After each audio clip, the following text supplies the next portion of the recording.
Hi అండి. అందరికీ నమస్కారం. Welcome to my channel. ఈ వీడియోలో సీనియర్ సిటిజన్‌లకు రైల్వే టికెట్‌పై శుభవార్త చెప్పిన కేంద్ర ప్రభుత్వం. మరి ఆ వివరాలేంటో పూర్తిగా వీడియోలో తెలుసుకుందాము. వీడియో అయితే ఎక్కడ గాని స్కిప్ చేయకుండా ఎండ్ వరకు చూసేయండి. అప్పుడే ఇన్ఫర్మేషన్ పూర్తిగా అర్థమవుతుంది. అలాగే వీడియో చూస్తున్న ప్రతి ఒక్కరు వీడియోకి లైక్ చేయండి ఫ్రెండ్స్. ఈ వీడియోని తోటి మిత్రులతో అయితే షేర్ చేయండి. కొత్తగా మన ఛానల్ చూస్తున్నవారు ఇంకా ఎవరైనా సబ్స్క్రైబ్ చేసుకున్నట్లయితే వెంటనే మన ఛానల్‌ని సబ్స్క్రైబ్ చేసుకోండి. సో, దీని ద్వారా నేను చేసే లేటెస్ట్ వీడియోస్ అన్నీ మీ వరకు రీచ్ అవుతాయి. ఇక ఆలస్యం చేయకుండా వివరాల్లోకైతే వెళ్ళిపోదాము. ఫ్రెండ్స్ ఇక విషయానికొచ్చినట్లయితే ఎట్టకేలకు సీనియర్ సిటిజన్‌లకు సంబంధించి ఒక అద్భుతమైన తీపి కబురందింది. కరోనా మహమ్మారి ప్రారంభమైన సమయం నుంచి భారతీయ రైల్వే వృద్ధులకు టికెట్ ధరలలో కల్పిస్తున్న రాయితీలను నిలిపివేసిన సంగతి మనందరికీ తెలిసిందే. అప్పటి నుండి ఈ రాయితీలను మళ్ళీ పునరుద్ధరించాలని దేశవ్యాప్తంగా ఎన్నో విజ్ఞప్తులు వచ్చాయి.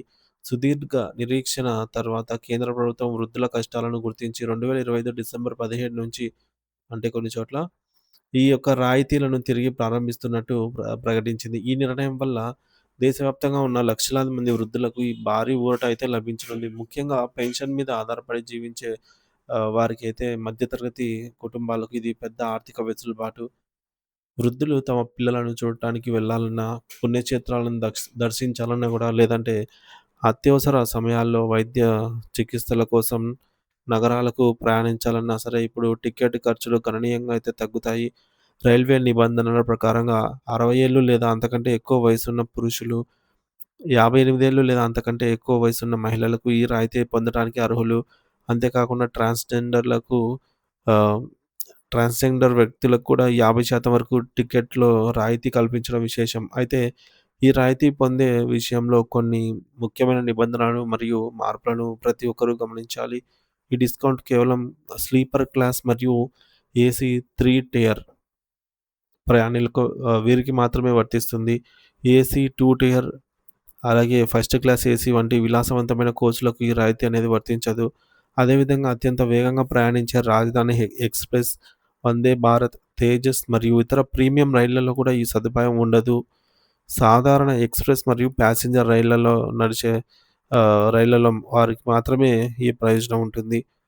ప్రయాణికులు గుర్తుంచుకోవాల్సిన మరో కీలక విషయం ఏంటంటే, రాయితీ టికెట్ పొందిన వారు ప్రయాణ సమయంలో తప్పనిసరిగా తమ వయసు ధృవీకరణ పత్రం అనగా ఒరిజినల్ ఐడీ ప్రూఫ్ ఏదో ఒకటి తన వెంట తీసుకెళ్ళాలి. అంటే ఆధార్ గాని, ఓటర్ కార్డ్ గాని, పాన్ కార్డ్ లేదా డ్రైవింగ్ లైసెన్స్ వంటి ప్రభుత్వ గుర్తింపు కార్డులను చూపించాల్సి ఉంటుంది. ఒకవేళ పొరపాటున ఈ గుర్తింపు కార్డులు లేకపోతే రైల్వే సిబ్బంది భారీగా జరిమానా విధించే అవకాశం ఉంది.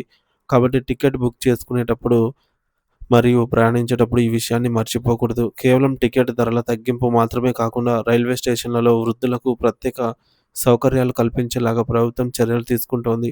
నడవడానికి ఇబ్బంది పడే వృద్ధుల కోసం వీల్ చైర్ సదుపాయం, ప్లాట్‌ఫామ్‌లపై బ్యాటరీ కార్లు మరియు రైలు ఎక్కే సమయంలో సిబ్బంది ప్రత్యేక సహకారం అందించేలాగా ఆదేశాలు జారీ అయ్యాయి. ఈ నిర్ణయం వల్ల వృద్ధుల ప్రయాణం సుఖమయం కావడమే కాకుండా వారిలో ఒక రకమైన భరోసా కలుగుతుంది. ఈ సమాచారాన్ని మీ కుటుంబంలోని పెద్దలు మరియు స్నేహితులకు తెలియజేయండి. తద్వారా ఈ సదుపాయం వినియోగించుకోగలుగుతారు. ఇది నిజంగా వృద్ధుల పాలిట ఒక గొప్ప వరమనే చెప్పవచ్చు.